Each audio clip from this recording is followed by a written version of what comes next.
Hello everyone, welcome to Civil Centric. चलिए आज का सेशन स्टार्ट करते हैं।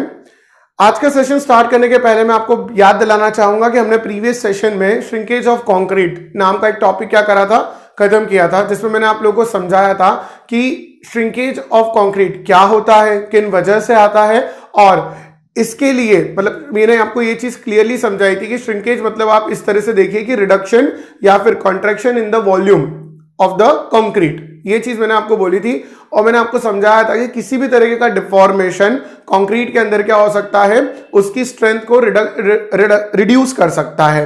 ठीक है, ये चीज मैंने आप लोगों को समझाई थी। ये भी मैंने आपको क्लियर कर दिया था कि इस श्रिंकेज को हमारे IS 456-2000 ने लिमिटेड कर रखा है और उसका वैल्यू मैंने आपको बताया था 0.03%, दैट इज 3 × 10⁻⁻⁴।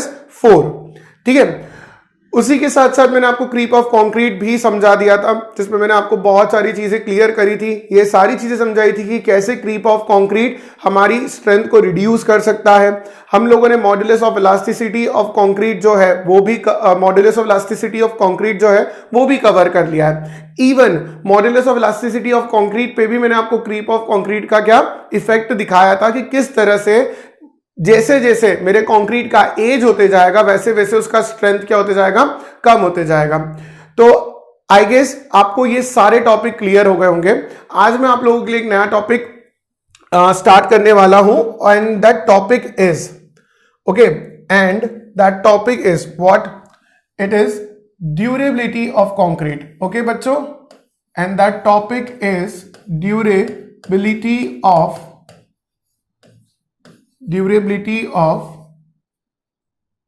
कंक्रीट। ओके, अब अगर अपन बात करें कि ड्यूरेबिलिटी ऑफ कंक्रीट होता क्या है, तो सबसे पहले तो आप ये चीज समझिएगा कि ड्यूरेबिलिटी का मतलब क्या, कि कोई भी मेरा मटेरियल, मैं कंक्रीट की नहीं किसी भी बात की किसी भी मटेरियल की बात करूं तो ड्यूरेबिलिटी का मतलब क्या कि वो कितना टिका हुआ है ना, मतलब वो कितना टिका हुआ है ना, उसका लाइफ स्पैन कितना चल रहा है। ठीक है, सीधी सी बात। अब ऐसे कई पैरामीटर्स हो सकते हैं कि अगर मैं मेरे स्ट्रक्चरल मेंबर के ऊपर आने वाले लोड को है ना, उसके ऊपर आने वाली स्ट्रेस को, स्ट्रेन को, सबको क्या कर दूं with in the permissible limit. With in the permissible limit बोलने का मतलब कि जितना अलाउ है उसके अंदर ही रखूं, फिर भी मेरे कंक्रीट की स्ट्रेंथ में क्या हो रहा है, रिडक्शन हो रहा है। क्यों? क्योंकि मेरा मटेरियल ही डिटोरिएट हो गया, मेरा मटेरियल सड़ रहा है ना। ऐसा हो सकता है, ठीक है, ऐसा हो सकता है। तो भैया इसको कैसे समझेंगे, है ना, इसको कैसे समझेंगे? तो कहने का मतलब अगर मैं यहां पे समझूं कि what is durability of concrete and on what factor it depends, so basically आप लिख सकते हो इट इज, या फिर आप इसको ऐसे लिख सकते हो, durability of concrete it depends on the exposure condition. It depends on the exposure condition of concrete member. Okay, concrete member, आप अभी यही चीज समझेंगे। ठीक है, यही चीज आप क्या करेंगे यहां पर समझेंगे। It depends on exposure condition of concrete member।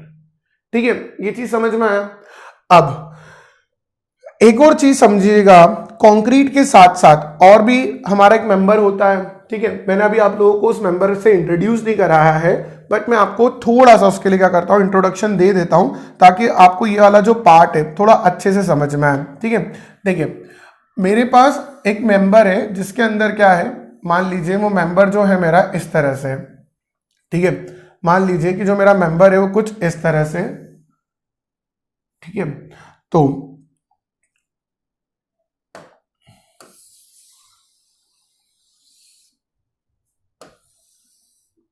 ठीक है, अब ये मेंबर कुछ इस तरह से है बच्चों।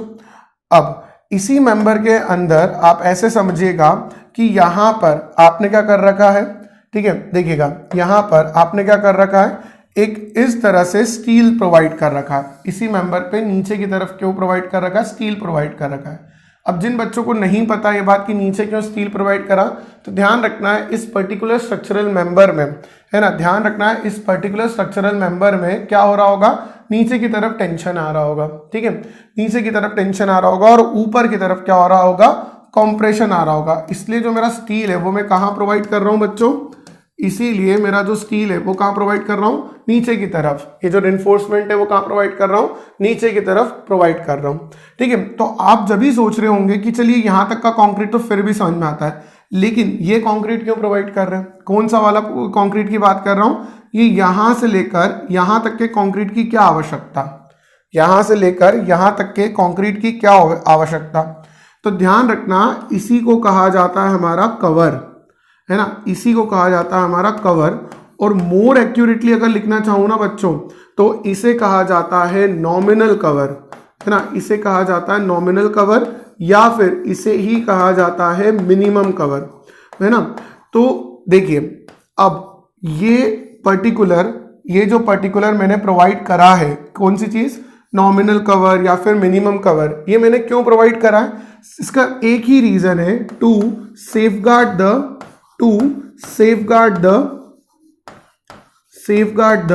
स्टील, है ना, स्टील फ्रॉम एनवायरमेंटल कंडीशन,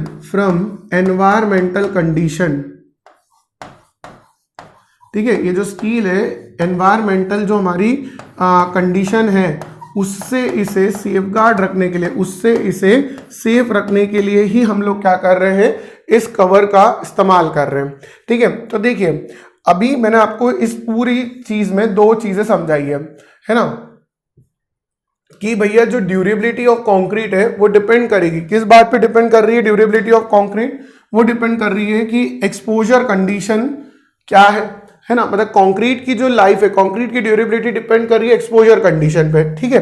अब उसी के साथ साथ कंक्रीट को बचाने के बाद हमने हमारा ये जो नीचे का स्टील है इसको बचाने के लिए भी क्या करा, नॉमिनल कवर या फिर मिनिमम कवर प्रोवाइड करा है, जिसका काम है कि मेरे इस स्टील को सेफगार्ड करना, किससे, एनवायरमेंटल कंडीशन से, ताकि इसका कोरोजन नहीं हो, ठीक है। कोरोजन होगा तो वो अपनी क्या करेगा, स्ट्रेंथ को रिड्यूस करेगा। तो आई होप आपको ड्यूरेबिलिटी ऑफ कंक्रीट वाला जो पार्ट है वो क्लियर हुआ होगा, ठीक है। अब मैं आप लोगों को एक टेबल बताने वाला हूं जिसके अंदर ऐसे कुछ पैरामीटर्स रखे होंगे, ऐसे कुछ पैरामीटर्स लिखे हैं या फिर रिकमेंडेड ऐसा बोल लीजिए आप, ताकि मेरा ये जो ड्यूरेबिलिटी ऑफ कंक्रीट है ये मेंटेन रहे, ठीक है। तो let's make that table and understand, okay. चलिए आगे बढ़े, ठीक है।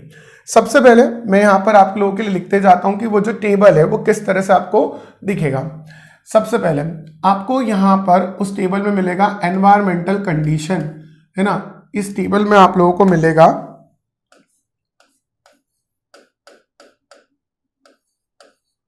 है ना एनवायरमेंटल, ठीक है। इसी चीज को हम लोग बोल सकते हैं एक्सपोजर भी बोल सकते हैं, क्या बोल सकते हैं, एक्सपोजर भी बोल सकते हैं। यहां लिख दिया एनवायरमेंटल और एक्सपोजर कंडीशन, ठीक है, ये बात समझ में आ गया, ठीक है। अब depending upon this environmental and exposure condition, what I am gonna decide, I am going to decide the minimum grade, what I am going to decide is the minimum grade of concrete, what we are going to decide is minimum grade of concrete। चलिए अब ये जितनी भी बातें मैं बच्चों आपको बता रहा हूं, this all things are as per, है ना, this all, wait a minute, this all recommendations are as per IS 456, किसके बेसिस पे है ये, IS 456 2000 के बेसिस पे है, ठीक है। आई होप आपको ये सारी चीजें समझ में आ रही होंगी अभी। वेट अ मिनट स्टूडेंट्स,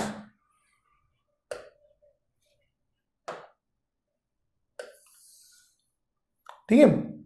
चलिए ये पार्ट क्लियर हो गया, ओके। अब यहां से आगे बढ़ते हैं और एक्सपोजर कंडीशंस के बारे में स्टडी करते हैं। तो जो सबसे पहले एक्सपोजर कंडीशन मुझे मिलने वाली है, that exposure condition is mild, okay. Then you will get a condition that is called moderate, okay, another condition is moderate, then आपको एक और कंडीशन मिलेगी and that condition will be severe, अनादर जब सब कैपिटल लेटर में है तो ये भी कैपिटल लेटर में ही लिखते हैं हम लोग बच्चों। ये क्या हो गया हमारे पास, वेरी सीवियर, ये देखिए इसको क्या बोला हम लोगों ने, very severe, and then the last moderate condition and which is named as extreme. Okay, extreme, ठीक है। आई होप आपको ये नाम समझ में आए होंगे, ठीक है, आई होप आपको ये नाम समझ में आए होंगे, ठीक है। अब इसी को आगे कंटिन्यू करते हैं और इसका मतलब समझने की कोशिश करते हैं, ठीक है। तो ये हमारी हो गई यहां से ले तक, यहां तक सारी की सारी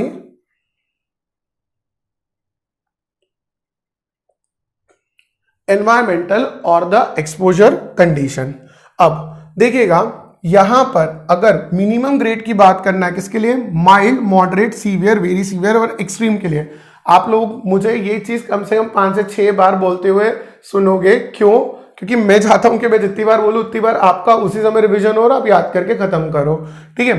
तो मिनिमम के लिए देखिए, मिनिमम ग्रेड किसके लिए लिख रहा हूं मैं, माइल्ड के लिए M20, ठीक है, M25, okay, then it will be M30 and then it will be M35 and then it will be M40. Are you getting my point? Then it will be M40. Okay, is it clear? Is it clear to you? Okay, चलिए अब आपके दिमाग में आ रहा होगा sir, is there any other condition?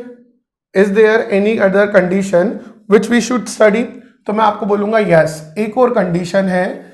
अभी तो बात हो गई मिनिमम ग्रेड की कि भैया अगर आपने, मतलब देखिए इसका मतलब समझिए, अगर आपका एक्सपोजर कंडीशन माइल्ड है तो और आप मिनिमम ग्रेड M20 इस्तेमाल कर रहे हो तो वहां के एक्सपोजर कंडीशन, वहां के एनवायरमेंटल कंडीशन का मेरे कंक्रीट पे फर्क नहीं पड़ेगा। It will be safe against the exposure condition. ये क्लियर हुआ? अब यहां पर ध्यान रखना, मैं कब मिनिमम लिख रहा हूं और कब मैक्सिमम लिख रहा हूं। तो मिनिमम का मतलब ये कि आप M20 में काम चला लोगे। अगर किसी स्टूडेंट के दिमाग में ये चाह रहा है कि सर क्या मैं M30 दे दूंगा तो और अच्छी बात है ना, और अच्छी बात है। लेकिन हमेशा ध्यान रखना, अगर आप मटेरियल का यूटिलाइज फुली कर पा रहे हो, मतलब जैसे M20 में काम चल रहा है ना, और आपने सेफ होने के लिए M30 दे दिया, ऐसा समझो M20 में काम चल रहा है और आपने सेफ होने के लिए M30 दे दिया, तो आपने प्रॉब्लम क्या क्रिएट करी? आप सेफ तो हो गए, ठीक है, आपने उसकी ड्यूरेबिलिटी भी इंक्रीज कर दी, लेकिन प्रॉब्लम यह है कि जब M20 में काम चल रहा था और आपने M30 प्रोवाइड करा तो आपने इकोनॉमी के साथ खिलवाड़ कर दिया। मतलब अब आपका सेक्शन ओवर सेफ तो है बट लेस इकोनॉमिकल हो गया, है ना। ये बात समझ में आया? ठीक है, चलिए अब नेक्स्ट यहां पर देखिए मैं क्या लिख रहा हूं। मिनिमम ग्रेड हो गया। Now I am using a word here that is nominal. जितनी बार मैं नॉमिनल लिखूं इसका मतलब होगा minimum, and the minimum cover, and this minimum cover is in mm, है ना, this minimum cover is in mm। ये चीज समझ में आया? Okay, let's write it down its values, and the values are 20 for mild, 20, then 30, then 45, then 50, and then 75। Okay, then 75। Are you getting my point? Yes. ये देखिए, ये मुझे मिल गया सारा का सारा नॉमिनल कवर। मतलब माइल्ड है तो मिनिमम आप 20 mm दे दीजिए, ठीक है। इसको समझने की कोशिश करते हैं। ये देखिए, अगर माइल्ड है तो मिनिमम ये कितना होना चाहिए, 20 mm रहना चाहिए, मिनिमम की बात है बच्चों। फिर वही बात कि 30 mm दे दूं तो 30 mm दे दिया, मतलब ये जो डिस्टेंस है इसको 30 mm दे दिया। 20 mm से काम हो रहा था, आपने 30 mm दिया, आप ओवर सेफ हुए, लेकिन मटेरियल वेस्ट हुआ, सेक्शन क्या हो गया, अनइकोनॉमिकल हो गया, है ना। ये चीज समझ में आया? ठीक है, ये चीज क्लियर हो गई होगी आई गेस। चलिए आगे बढ़ते, तो 20, 30, 45, 50, 75 वाला पार्ट जो होगा वो क्लियर हो गया होगा, ठीक है। चलिए, क्या और कुछ है? ठीक है, तो एक और हमारे पास पार्ट होगा। चलिए मैं उसको यहां पर बना रहा हूं। देखिए, जो एक और हमारे पास पार्ट होगा दैट विल बी, ये देखिए, है ना, यहां से अपन देखते हैं, और वो जो होगा नॉमिनल कवर के बाद यहां पर मिलेगा मुझे मिनिमम सीमेंट, है ना, यहां पर मुझे मिलेगा, ओके,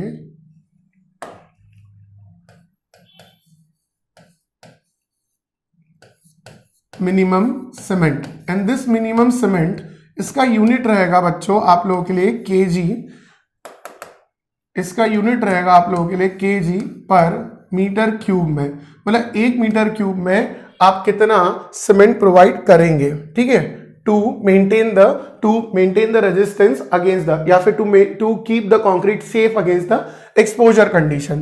तो वो रहेगा आपके पास 300, ठीक है, वापस से 300, then it will be 320, then it will be 340 and then it will be 360, ठीक है, 300, 300, 320, 340 एंड 360। ये मेरा क्या रहेगा, मिनिमम सीमेंट की क्वांटिटी रहेगी on the basis of this given environmental condition. Okay, ठीक है, आगे बढ़ते हैं बच्चों। हम लोग यहां से क्या करते हैं, आगे की तरफ बढ़ते हैं। ओके, आप इसको देख लीजिए, आपको स्क्रीन पे दिख रहा होगा क्लियरली। ओके,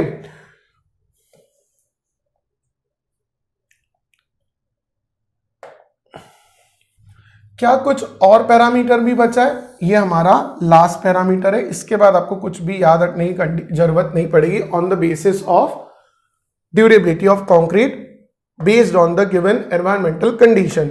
चलिए, मिनिमम सीमेंट के बाद जो हमारा नेक्स्ट होगा वो क्या रहेगा, हमारा मैक्सिमम वाटर सीमेंट रेशियो। देखिए, अब पहली बार मैं यहां पर किस वर्ड का इस्तेमाल कर रहा हूं, मैक्सिमम वाटर सीमेंट रेशियो, मतलब इससे ज्यादा नहीं होना चाहिए, क्योंकि ये क्या है, मैक्सिमम है ना, ये क्या है, मेरा मैक्सिमम है, तो इससे ज्यादा नहीं करोगे। जैसे ये मिनिमम सीमेंट था, तो माइल के लिए 1 मीटर क्यूब के कंस्ट्रक्शन में, 1 मीटर क्यूब के कंक्रीट में मैं 300 केजी सीमेंट मिला रहा हूं, क्या इससे ज्यादा मिला सकता हूं? मिला सकते हो, लेकिन वाटर सीमेंट रेशियो जो भी यहां लिखूंगा उससे कम ले सकता हूं, ले सकते हो, लेकिन उससे ज्यादा नहीं ले सकते। इसलिए ये मिनिमम मैक्सिमम वाला जो ऊपर मैंने आपको अलग से लिख के दिया है, इसको आप बिल्कुल ध्यान रखेंगे, ठीक है बच्चों, ठीक है। आई होप आप ये चीजें समझ पा रहे होंगे, ठीक है।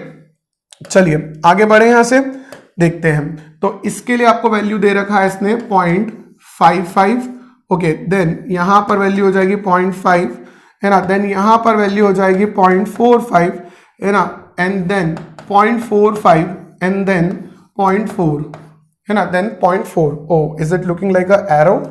यस, मैंने इसको करेक्ट कर दिया, 0.4, ठीक है। दिख रहा है आप लोगों को स्क्रीन पे क्लियरली, ठीक है। चलिए, मैं इसमें एक और यहां पर इस तरह से लाइन खींच देता हूं ताकि आपको एक डिफरेंशिएशन हो जाए, ठीक है। चलिए, वेट अ मिनट। ओके, सो दिखा आप लोगों को कितना व्यवस्थित रूप से हम लोगों ने यहां पर एक टेबल बना लिया है। मैं इसको एक स्क्रीन पर लाने की कोशिश करता हूं ताकि आपको दिख जाए कि ये जितने भी रिकमेंडेशंस मैंने आपको दिए हैं, this all recommendations are as per IS 456-2000, ठीक है। तो ये आप लोगों को याद रखना है, ठीक है। मतलब ये आप लोगों के जितने भी मतलब एग्जाम्स होते हैं, जैसे कि SSC JEE हुआ, स्टेट PSCs हुआ, वो एग्जाम जो PSC खुद लेता है, जैसे ISRO का होता है, बार का होता है, वहां पर ये टेबल क्वेश्चंस के लिए बनाने के लिए फेवरेट होती है। जो क्वेश्चन पेपर बनाता है उसके लिए टेबल फेवरेट होती है, तो आप जरूर याद रखिएगा, ठीक है। ओके, वो तो आप जब खुद क्वेश्चन प्रैक्टिस करोगे आई गेस, तो आपको ये सारी चीजें क्लियर हो जाएगी, ठीक है। अब मैं यहां पर एक चीज कर रहा हूं और वो चीज देखिए क्या है ना, वो चीज देखिए वो क्या है, ये देखिए यहां पर मैं ये 20 के ऊपर एक स्टार और यहां 45 पे भी एक 2 स्टार लगा रहा हूं, ठीक है। इसको हम लोग बोलते थे एस्ट्रिक्स, याद है बुक्स में रहता है, मार्क कर दिया किसी वर्ड के आगे, फिर नीचे किताब में लिख दिया कि इसका मतलब क्या है। तो हम यहाँ पर भी सेम वही चीज करने वाले हैं, है ना, हम यहाँ पर भी वही चीज सेम करने वाले हैं। इसका मतलब समझ लीजिए पहले तो आप, ठीक है, इसका मतलब समझ लीजिए आप कि पहले मार्क का मतलब क्या है ना, पहले स्टार का मतलब क्या है, ठीक है। तो चलिए आगे बढ़ते हैं यहां से हम लोग कि पहले स्टार का मतलब क्या है। Okay, so basically for the mild exposure condition, for the mild exposure condition, ठीक है, इफ द डायामीटर, क्या लिखा हम लोगों ने, if the diameter is less than और इक्वल्स टू, क्या लिखा हम लोगों ने, if the diameter is less than, है ना, लेस देन और equals equals to what, equals to what 12 mm, है ना। क्या लिखा हम लोगों ने यहाँ पर, 12 mm के बराबर या उससे कम है, then we can reduce the nominal cover, then we can reduce the nominal cover by 5 mm, ठीक है। मतलब माइल्ड कंडीशन, अगर एक्सपोजर कंडीशन है और जो डायमीटर है दैट इज लेस देन और इक्वल्स टू 12 mm, ठीक है। यहां पर ये 12 mm को अपन क्या कर देते हैं, डब्बे में डाल देते हैं ताकि आपको क्लियर रहे कि 12 mm है, ठीक है। 12 mm से जो डायमीटर होगा, वो हमने जो स्टील दिया था ना नीचे की तरफ, उसका डायमीटर अगर 12 mm या उसके बराबर या उससे कम है, तो आप नॉमिनल कवर को 5 mm से क्या कर सकते हो, रिड्यूस कर सकते हो। मतलब आपको 20 mm देने की जरूरत नहीं है, अब आप 15 mm में भी अपना काम चला सकते हो। क्या आपको ये बात यहां पर क्लियर हुई बच्चों? क्या आपको ये बात यहां पर क्लियर हुई? ठीक है। अब हमारे पास एक और स्टार था, जहां पर मैंने 2 स्टार लगाए थे, ठीक है। तो इसका मतलब समझने की कोशिश करते हैं, ठीक है। तो मैंने कहां पर लगाया था, कुछ स्टूडेंट्स को याद होगा, कुछ को नहीं याद रहा होगा। सीवियर के वहां पे 45 पे लगाया, 45 पे लगाया था, और M30 क्या है, मेरा ग्रेड है ना। M30 मेरे पास क्या है, ग्रेड है, ठीक है। तो यहां पर देखिए मैं क्या लिख रहा हूं, है ना। यहां पर देखिए क्या लिख रहा हूं, if the grade of concrete, if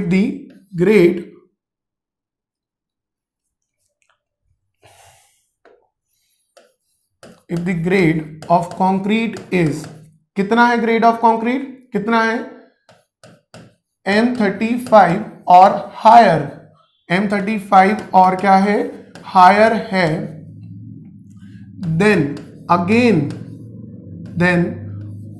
we can reduce the cover by 5 mm, we can reduce the cover by 5 mm, ठीक है। अब वापस से ये चीज ध्यान रखेंगे, अब वापस से ये चीज क्या करेंगे यहां पर, है ना, ध्यान करेंगे। M35 और लिखना था मुझे, मैंने गलती से वहां पे ऑफ लिख दिया, let's clear it out. M35 और हायर, ठीक है, then we can reduce the cover by 5 mm। क्या आपको ये बात समझ में आई बच्चों?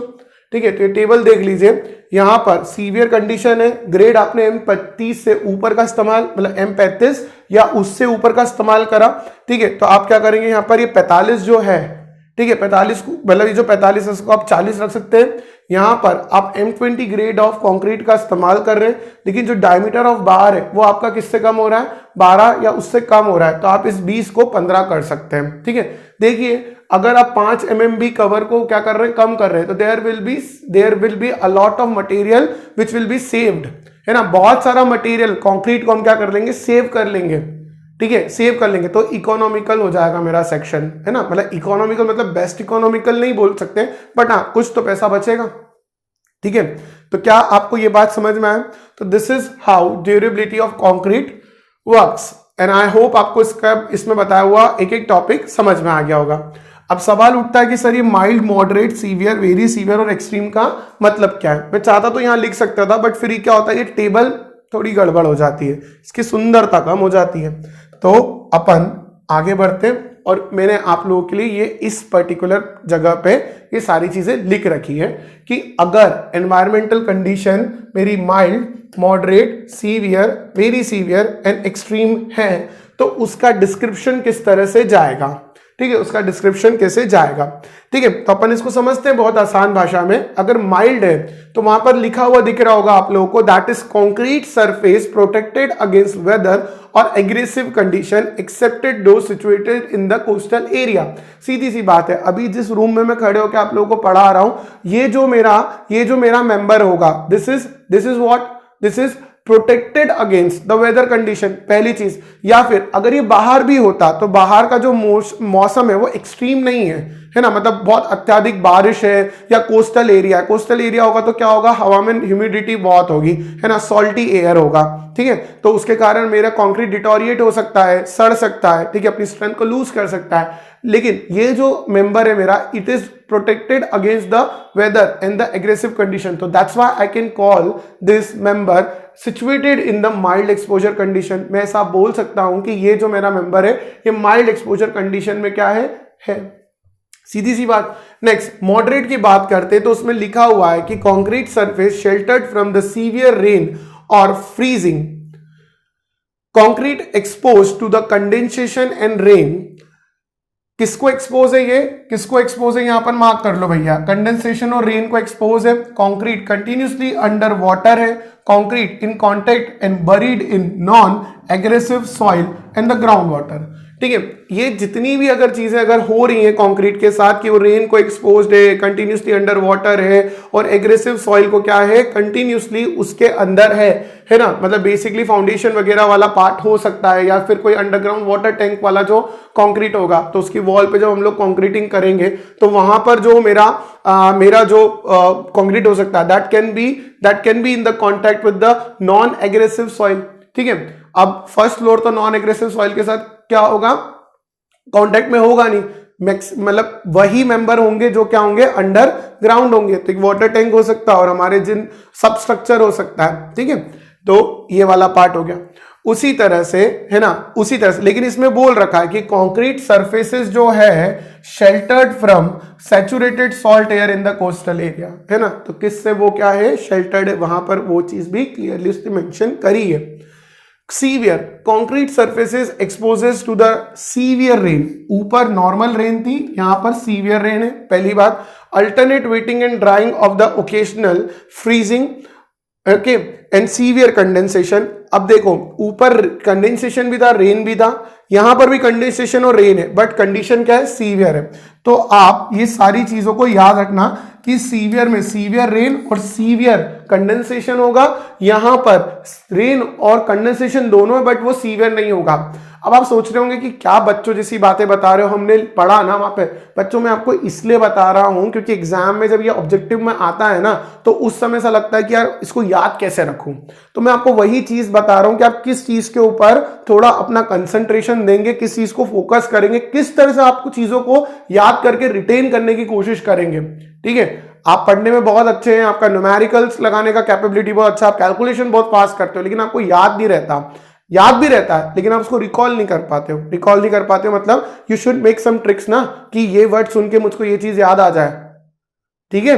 बस वही चीज की मैं बात कर रहा हूं यहां पर, इसीलिए मैं क्या कर रहा हूं, एक्सप्लेन कर रहा हूं कि किस चीज को कैसे याद रखोगे, बाकी आप खुद भी अपनी ट्रिक बना ही सकते हो, ठीक है। ये चीज समझ में आ गया। अब यहां पर क्या फ्रीजिंग थी, ठीक है, यहां पर देख लेते हैं, यहां पर फ्रीजिंग के बारे में कुछ भी नहीं लिखा था, ठीक है। यहां पर फ्रीजिंग के बारे में क्या लिखा था, हाँ कहां गया फ्रीजिंग के बारे में, थोड़ा सा, हाँ ये लिखा फ्रॉम, ये शेल्टर्ड है, किससे शेल्टर है हमारा, फ्रीजिंग से, फ्रीजिंग से शेल्टर्ड है, लेकिन यहां पर फ्रीजिंग ओकेशनल फ्रीजिंग हो सकती है। तो इस तरह से आप क्या कर सकते हो, थोड़ा सा आप लोग इसको क्या कर सकते हो, समझ सकते हो, ठीक है।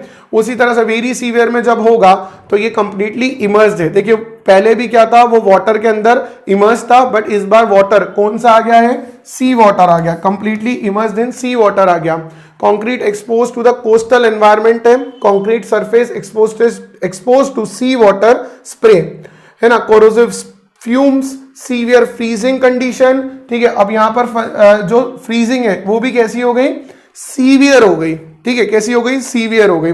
उसके बाद एक्सट्रीम में देखेंगे तो एक्सट्रीम में ध्यान रखना कि सबसे पहली बात तो वो क्या होगा, एग्रेसिव सॉइल के अंदर, एग्रेसिव सॉइल के अंदर क्या होगा, बरी होगा या उसके साथ एक कॉन्टिन्यूसली कॉन्टैक्ट में होगा, उसके साथ कॉन्टैक्ट में होगा या उसके साथ बरी होगा, पहली चीज है ना। और इसके बाद यहां पर एक टाइडल जोन वाली बात आएगी और ये सॉलिड एग्रेसिव केमिकल वाली बात। देखो टाइडल जोन का क्वेश्चन मिल जाएगा, केमिकल वाला क्वेश्चन मिल जाएगा, ये एग्रेसिव सॉइल वाली चीज अभी तक मुझे दिखने को नहीं मिली है।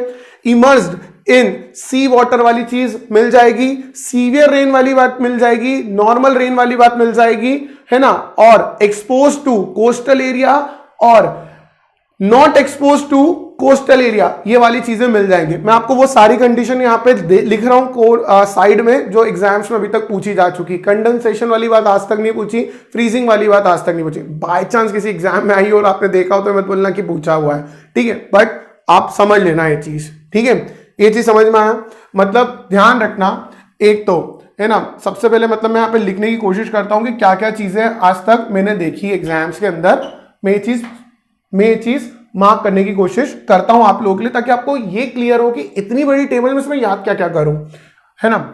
वैसे तो अभी अगले फरवरी तक पढ़ोगे तो पूरा टेबल याद होने में भी कोई दिक्कत नहीं होगा, ठीक है। तो सबसे पहली बात तो ध्यान रखना कि माइल्ड के लिए तो आपको पता होगा, क्लियर हो गया होगा कि एक ऐसी एक्सपोज कंडीशन, एक ऐसी एक्सपोजर कंडीशन बहुत जो नॉर्मल है, ना यहाँ पर रेन हो रही है, ना कोई कोस्टल एरिया है, और जो मेरा मेंबर है वो क्या है, बिल्कुल शेल्टर्ड में है, ठीक है, शेल्टर्ड में। मॉडरेट की बात की जाए, है ना, मॉडरेट की अगर बात की जाए तो सबसे पहले मॉडरेट में क्या चीज पे ध्यान दोगे, सबसे पहले मॉडरेट में क्या चीज पे ध्यान दोगे कि भैया तुम सबसे पहले कहां पर गए, है ना, तुम्हारे पास सबसे पहले क्या हो जाएगा, जो सीवियर रेन है ना, ध्यान रखना, सीवियर रेन और जो फ्रीजिंग है वो नहीं होगी। लेकिन ये कभी ऐसा नहीं पूछेगा, सीवियर रेन और फ्रीजिंग नहीं होगी मॉडरेट के अंदर, ये चीज ध्यान रखना, ठीक है, ये चीज ध्यान रखना। नॉर्मल रेन के साथ क्या होगा, ये एक्सपोज होगा, ठीक है, नॉर्मल रेन के साथ ही क्या होगा, एक्सपोज होगा। और किसके साथ, ये नॉन एग्रेसिव सॉइल वाली बात भी अभी तक यहां पर पूछी नहीं गई है, ठीक है, ये चीज समझ में आया आप लोगों को, जल्दी बताइए, ठीक है, जल्दी बताइए, ओके। अब sheltered from saturated salt air in coastal area, ये बात भी कभी नहीं पूछी गई है। अब अगर मैं यहां पर बात करता हूं, किसकी बात करता हूं, सीवियर की बात करता हूं, किसकी बात करता हूं, सीवियर कंडीशंस की।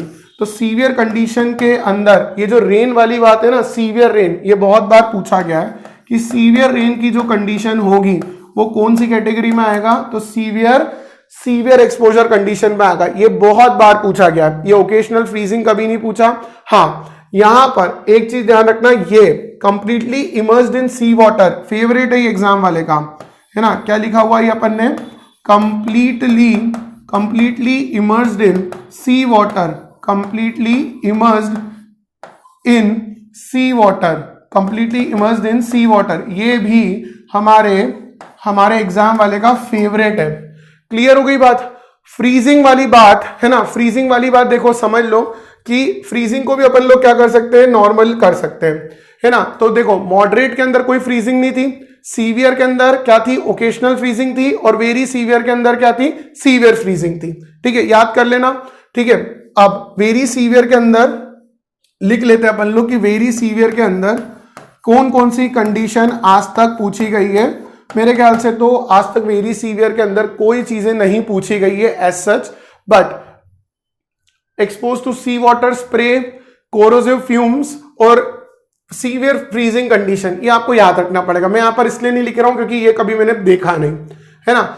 एक्सट्रीम मैंने बहुत बार देखा है, और देखो एक्सट्रीम के लिए मैं आपको बता देता हूं कि कौन से ऑप्शन सबसे ज्यादा आपको मिलेंगे एग्जाम में। एक तो आपको टाइडल जोन वाला सबसे ज्यादा मिलेगा, direct contact with the chemical, ये दोनों तो आपको सबसे ज्यादा मिलेंगे फॉर द एक्सट्रीम, है ना। ये आप लोगों को मैंने लिख के दे दिया। देखो मैं चाहता तो आपको ऐसा बोल देता कि ये सारी चीजें क्या है, इंपॉर्टेंट है, इन सबको याद कर लेना, और मैं तो अभी भी आपको यही बोलूंगा कि याद कर लेना, है ना। मैंने आपको पूरा टेबल भी समझा दिया है, लेकिन ये जो मैंने इधर साइड में जो चीजें लिखी ना बच्चों, ये मैंने इसलिए लिखी है क्योंकि अब क्या होता है, पढ़ाते पढ़ाते हम प्रीवियस ईयर पेपर्स देखते हैं, सारी चीजें देखते हैं, तो क्या होता है एक आइडिया मिल जाता है कि कौन सी चीज कितनी बार आई है, और एक बार आप लोगों को ये चीज समझा दी जाए तो थोड़ा आपको भी आइडिया मिल जाता है। बस मैं वही कोशिश कर रहा हूं, ठीक है। तो इसी लास्ट बात के साथ आपका जो ड्यूरेबिलिटी ऑफ कंक्रीट है वो टॉपिक भी मैंने खत्म कर दिया। तो let's talk about the properties of concrete. तो पहला प्रॉपर्टी हमने चालू करा था स्ट्रेंथ से, दैट वाज कंप्रेसिव स्ट्रेंथ। उसमें हम लोगों ने क्या क्या देख लिया था, क्यूब का स्ट्रेंथ देख लिया था, कैरेक्टरिस्टिक स्ट्रेंथ ऑफ क्यूब देख लिया, characteristic compressive strength of concrete देख लिया। फिर स्ट्रेस स्ट्रेन कर्व ऑफ क्या देख लिया हम लोगों ने, कंक्रीट देख लिया। उसके बाद हम लोगों ने क्या चीजें देखी, क्रीप ऑफ कंक्रीट देखा, श्रिंकेज देखा, ड्यूरेबिलिटी देखा, modulus of elasticity of concrete देखा। ये पूरी चीजें हम लोगों ने क्या कर दी, यहां पर खत्म कर दी। दिस आर द प्रॉपर्टीज जो हमें स्टडी करना था कंक्रीट की, और वो हमने खत्म कर दी। ठीक है, ऐसे क्वेश्चंस गेट में आना बहुत कम है, बहुत कम चांसेस है। वो टेबल जो मैंने अभी लिखी उसके आने के चांसेस बहुत कम है। ठीक है, बट बहुत सारी एग्जाम्स ऐसी होंगी जहां पर ये पूछे जाएंगे, पर और आपको आना चाहिए। ठीक है, अब इसके अंदर कुछ स्ट्रेंथ का एक नॉर्मल डिस्ट्रीब्यूशन कर्व के थ्रू मुझे आपको टारगेट मीन स्ट्रेंथ ये सारी चीजें बतानी थी, एक्सेप्टेंस क्राइटेरिया बताना था, जो हम लोग आगे की तरफ लेक्चर्स में देखेंगे जब मैं कंक्रीट नाम का आपको चैप्टर पढ़ाऊंगा, जहां पे वो सारी प्रॉपर्टीज को मैं डिस्कस करूंगा बची हुई। इवन ऐसे पैरामीटर्स जिनके ऊपर क्रीप डिपेंड करता है, जिनके ऊपर श्रिंकेज डिपेंड करता है, ये सारी चीजें हम लोग कंक्रीट नाम के चैप्टर में ही पढ़ेंगे। ठीक है, ये मैं अभी आपको क्लियर कर देता हूं। यहां पर अभी मैं आप लोगों को उस बेसिक लेवल पे लेके जा रहा हूं कि अगर मैं आपको लिमिट स्टेट मेथड समझाना चाहूं नेक्स्ट सेशन के अंदर, तो आप बहुत इजीली उसे समझ लें। ठीक है, तो आई होप आपको ये सेशन बहुत इजीली क्लियर हो गया होगा, समझ में आया होगा। ठीक है, तो मिलते हैं नेक्स्ट सेशन में दोस्तों। Thank you very much.